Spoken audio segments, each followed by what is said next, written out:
Hello everybody. I've been invited to talk about Bob Ross products today. So I'd like to show you the complete layout that I use to both teach and also for myself at home. First things first, the easel. Any easel will do, to be perfectly honest. Some people need to sit and some people prefer to stand. So you know, it's important to be body aware so that you don't cause yourself any health issues or postural issues. Canvases. I personally recommend that Loxley Gold. They're triple prime, they're good quality and they're not going to bend. Either that, the Loxley Gold or whatever brand you want of mount board. These two are very good. Bob Ross wet on wet oils. As the name implies, wet on wet, you need to have a basic layer underneath, a foundation layer on the canvas for the paint to move on. There are several. There is the Bob Ross Liquid White. So you would get hold of this and you would scrub it into the canvas and then you would apply your paint on top of that. And there's liquid oil. Now this would be applied very finely and thinly, hardly anything, onto the canvas directly, or you can use a gesso. Bob Ross Black Gesso is very good. It dries in 10 minutes. You can also use black acrylic or any other coloured acrylic and then just apply this on afterwards. Now, one of my little tips that I teach is don't apply it with your beautiful Bob Ross brushes. Get a kitchen scourer, just cut it in half and I just dip it in and I apply it with the soft side. It gets into the grains then and it covers it beautifully. Rather than making the Bob Ross brushes go very hard and gunky. I just want to show you this. This is one that I sometimes teach my art students. You can see the sky, I've used liquid white. So it creates a lighter effect. Here we've got the black gesso with some liquid clear on top and then the paints on top of that. But that just gives you a bit of an idea of the effects, which takes me onto the brushes. So I personally use the 1-inch Bob Ross brush, and that agrees with me for doing just about everything. I use it to apply the liquid white and I use it to apply the paints. I also use the landscape palette knife. I think it's a brilliant palette knife. I've never come across a knife as good as this and I use it for everything. So I think it's a brilliant palette knife. Bob Ross does have two. This one's slightly not so long there. That doesn't agree with me. It's personal preference. I always recommend this one. The other thing that you'll probably need is a fan brush. So this is used for clouds and for bushes and waves. And then a filbert brush. And that's very good for bushes and pulling out paint. Really though, if you're starting off and you just need the basics, you can get away with this, a fan brush, one 1-inch and a landscape brush. You can buy brushes that can be used for both acrylic and oil. They won't last as long and they're less expensive.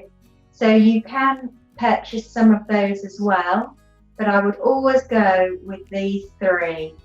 They last for years. So we've gone through the basic foundation layer. What about the paints? They come in these really big tubes, 200 mils. And I would say if you're starting out, don't get these. Get the smaller tubes, 37 mils. They last ages. This will last you months really. Unless you're painting lots of seascapes or clouds, then you might maybe buy one of the titanium white. There's 14 landscape colours, and to begin with you might decide to just buy the primary colours, knowing that you can mix them together just to get you through if you need to just think about what's the basics at the beginning. Bob Ross also does floral range. I do use the orange and the mauve. I love these colours and I use them in the landscape. With oil you use less rather than more.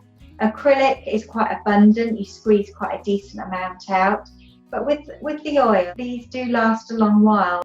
The Bob Ross palette, it is big, I know, and it's designed to be held. It's got this bunny bean shape, so you hold it like this. You can be a true artist and paint on the canvas. Personally, I never do. Most people don't. They just lie it on their table next to their easel, and that's enough. Once you've got one of these, it lasts forever if you look after it. You just got to make sure you clean it properly. I wouldn't use your Bob Ross odorless thinner. I would just use a normal odorless thinner from your local hardware shop. That's the best way to clean it. Use a baby wipe and kitchen roll, and it comes up good as new. Finally, with Bob Ross, we have the unique cleaning system, and it's unique simply because you can clean your brush and use it straight away. So you would buy this griddle, which goes in this bucket, put it in there. Then you would get the Bob Ross odorless thinner. If you're starting out, you can just get a little small, I think it's 1 litre, and that's what I recommend. If you're going to be doing lots of painting, then I recommend getting this. I will just tell you now that I've done my own research, as have my art students, who had a go at cleaning their brushes with other odorless thinners. And I personally feel it doesn't work. It's not as good. It's worth investing in the Bob Ross odorless thinner. So you pour some into here. So it's about 1 inch above the griddle. You would get your brush and you would go like that gently and squeeze the excess odorless thinner in the side. You would then get the brush and you get a big container. In this big container is a big griddle. You're going to run it across quite vigorously because you just want to get that excess odorless thinner out of the brush. And then you would just brush it on a bit of kitchen roll that you've laid down just to make absolutely sure. Otherwise, you'll destroy the painting if you odorless thinner in there. A little tip to save you keep buying odorless thinner is you buy a little funnel, get your container, put it in the top, you pour it out and into here, leave it a few days, all the silt, all the oil drops to the bottom, and then it's ready to use. I even pour it out of the big griddle bucket there that I showed you. I'm not going to let anything go to waste, and it will last a long time. The final little things that I would say is baby wipes. I use them to clean myself, but I do get it everywhere. And the brush handles, it's great for cleaning the brush handles. Mount tape, you might want mount tape, it's great for those horizon lines. Okay then, well I hope you've enjoyed that and you've gained a bit more insight. Please, if you've got any questions, I'm happy to hear from you.